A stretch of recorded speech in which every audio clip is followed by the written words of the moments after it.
Esta conferencia comenzará a grabarse. Queridos opositores, extraordinarios alumnos, empezamos la sección, el tomo, el cuadernillo de Constitución Española. Esto es obligado a hacer un pequeño índice a priori de la página del Congreso, donde está este asunto que se ve muy bien, y vamos a coger una idea general de cómo está estructurada y lo que vamos a hacer nosotros con ella. Bien, tiene, no hace falta decirlo, un preámbulo,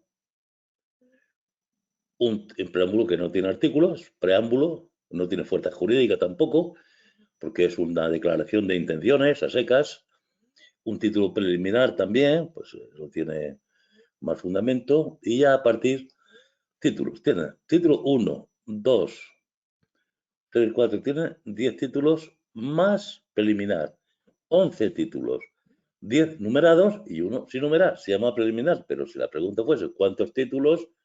Son 11 títulos. Bien, el título primero, es prácticamente lo más importante, es el de los derechos y deberes fundamentales.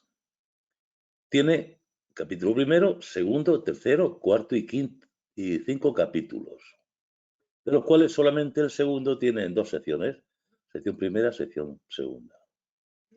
Capítulo primero, bueno, esto tiene del 11, del 10 al 55. Capítulo primero, o sea, de los españoles y extranjeros, 11 y 13, tiene 3 articulitos solo. El capítulo segundo es muy importante porque estos son los derechos y libertades. Estos derechos y libertades se dividen en 2. Derechos fundamentales y libertades públicas, derechos y deberes de los ciudadanos. Fíjate, derechos y libertades públicas son del 15 al 29. Estos son los derechos que el Estado nos debe, son derechos fundamentales. Muchas veces la gente cuando habla de principios rectores de política económica lo confunde con los derechos fundamentales. En su momento explicaremos exactamente qué significa. La sección segunda, derechos y deberes ciudadanos. ¿De dónde viene la importancia? Porque después, a la hora de defenderlos por el ciudadano, los recursos son diferentes. Hay recursos más fuertes, los más fuertes que serían aquí a derechos fundamentales y libertades públicas. Hay otros menos fuertes, derechos y deberes de los ciudadanos, y luego hay pues otro tipo que son los principios rectores que ya están en el capítulo tercero. En sección primera y segunda va dirigida al ciudadano. Estos son que el Estado nos lo tiene que entregar obligatoriamente. Derechos y deberes que si lo tenemos, bien, si no lo tenemos, nada. Claro, sí, es decir, yo tengo derecho pues a tener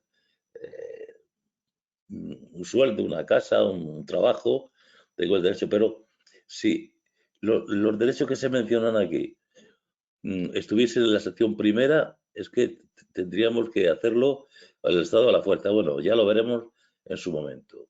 De momento vamos a ver la estructura general. Capítulo tercero de los principios rectores. Luego, el cuarto es de las garantías de las libertades y derechos fundamentales, las garantías de los derechos de las libertades y derechos fundamentales, la garantía de decir cómo estamos seguros de que esto se nos va a aplicar, qué garantías tenemos. En el capítulo quinto, pues estos derechos por motivo de urgencia, por ejemplo, situaciones de excepción o de sitio, algunos pueden temporalmente ser obviados o ser eliminados temporalmente. Bien, este título 1 tiene mucha importancia. Pero vamos, de cara al examen, todos tienen importancia. El título 2, ahora empezamos por la corona. Vamos a ver, el título 2 es la jefatura del Estado. La jefatura del Estado. El Estado democrático tiene tres poderes. Título 3, las Cortes Generales o poder legislativo. El título 4, del gobierno y la administración, poder ejecutivo, solo el gobierno. Y el poder judicial, que es el tercer poder. Lo que ocurre es que lo han estructurado de otra manera. Es decir, la corona está suelta, está ahí. De las Cortes Generales, primero habla de las cámaras en conjunto, es decir, qué son, la elaboración de leyes, qué hacen, ¿Y qué ocurre con los tratados internacionales que también se van a convertir en elementos legislativos internos? Bien, después el título 4, el gobierno y la administración. La administración está al servicio del gobierno, la administración no es poder ejecutivo, pero el gobierno sí. Tenemos poder legislativo, poder ejecutivo y poder judicial, los jueces. Como estos poderes son separados, son independientes, vemos que el Poder Judicial efectivamente está muy separado. Pero hay un título 5 porque hay ciertas dependencias dependencias o relaciones entre las Cortes Generales y el Gobierno. Hay ciertas relaciones. Aquí lo tenemos, relaciones. Las relaciones son exactamente las que nos dicen los artículos 108 a 116. Son relaciones. Por ejemplo, el presidente del Gobierno sale del Congreso de los Diputados. Luego tenemos el título 7, es el señor Gordito, que es el verdadero poder, que es Hacienda, Economía y Hacienda. El título 8 nos organiza territorialmente el Estado, como ya sabemos, todo este Estado, pero luego lo fragmenta en comunidades autónomas, o sea, principios generales, autonomización local, que son las provincias y los municipios, y luego las comunidades autónomas. Por último, tenemos el Tribunal Constitucional, que es el gran entendedor, el que entiende todo, es el último recurso, el máximo intérprete de cualquier duda de la Constitución y recibe muchísimos recursos, bueno, pues bien contra las cámaras o bien contra el gobierno, especialmente contra el gobierno y también podría ser contra el Poder Judicial. Por último, tenemos la reforma constitucional. Hay dos tipos de reforma, una más suave y otra más agravada. Estamos en fecha, hoy mismo tenemos la tercera reforma constitucional, que como bien habéis oído es sustituir la palabra discapacitado por no sé cómo quedará al final. Bien, la reforma. Además tenemos 4 disposiciones adicionales, 9 transitorias, una única disposición derogatoria y una disposición final única. Bien.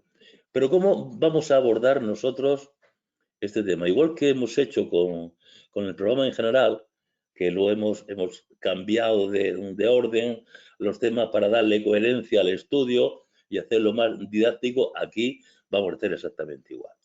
Vamos a empezar por lo que todos más o menos conocemos y estamos familiarizados por las redes sociales, por televisión, por radio, que son las Cortes Generales.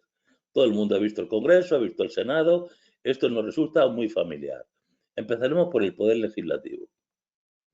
A continuación, por el Poder Ejecutivo, el Gobierno y la Administración. Seguidamente veremos las relaciones entre Gobierno y Cortes Generales, es decir, entre Poder Ejecutivo y Poder Legislativo. Últimamente ya el tercer poder, que es el Poder Judicial. Una vez que tengamos los 3 poderes, vamos a la jefatura del Estado, a la corona. Con lo cual ya tenemos la estructura básica del Estado. Es decir, Cortes Generales, Poder Legislativo, Gobierno, Poder Ejecutivo, relaciones de Gobierno-Cortes, Poder Judicial, el tercer poder y luego la corona. Bien, de ahí pasaremos a Economía y Hacienda y la organización territorial del Estado, porque son cuestiones de tipo orgánico que son además más sencillas. Una vez que hayamos visto Economía y Hacienda y la organización territorial del Estado, antes de pasar al Tribunal Constitucional, tenemos que saber cuáles son los derechos. Y nos vendremos entonces al preámbulo, al título preliminar y veremos todo el título 1. Al final ya estamos familiarizados con un montón de cosas, sabemos que existen las Cortes, que el Gobierno, pues todo esto ya nos da pie a entender mejor esta primera parte de preámbulo, título preliminar y derechos y deberes fundamentales. Una vez así, ya nos podemos venir para terminar el Tribunal Constitucional y la reforma constitucional, ¿no? Yo creo que esta es cómo mejor se encauza el estudio. Obviamente, el constituyente pues hizo pues a modo de las constituciones occidentales democráticas. Este es lo más lógico como desde el punto de vista legal, constitucional, este es un orden absolutamente lógico. Pero nosotros tenemos que hacer preguntas de test y vamos a ir de lo menos a lo más. Así que te será, a alguien no le gustará, pero es que empezar a estudiar derecho y libertad es fundamental, sin saber de dónde y cómo nacen, de dónde nacen y estos asuntos más populares que sí están más a nuestra altura, más a nuestra mano, ¿no? Corte, gobierno, Poder Judicial, Economía y Hacienda, las autonomías, las provincias, los municipios, etcétera. Podríamos ya pasar, como ya insisto, a la primera parte, preámbulo, preliminar, título 1 y por fin Tribunal Constitucional y Reforma Constitucional. Así que ya os aviso que va a ir por ahí, funciona y creo que es mucho mejor. A mí me daría igual, ¿no? Empezar desde el principio, pero es que creo que es mucho más... además, resulta más agradable, ¿no? Empezar por lo que conocemos, por lo que más oímos. No hemos oído nunca garantía de las libertades, suspensión, esto no lo hemos oído. Sin embargo, esta primera parte sí la hemos oído. Y después, pues, economía y hacienda menos, pero también. Los municipios, las provincias, todo eso, pues también. En fin, este es el desarrollo, esta página, la app del Congreso, Constitución, y aquí pues lo podemos desplazar a cada, si alguien quiere estudiarlo por aquí, pues estupendo. Bien, pues eso es todo, es la sesión 00 de Constitución. Muchas gracias y nos vemos enseguida, empezando ya por el título 3 de las Cortes Generales. Saludos a todos y nos vemos muy pronto.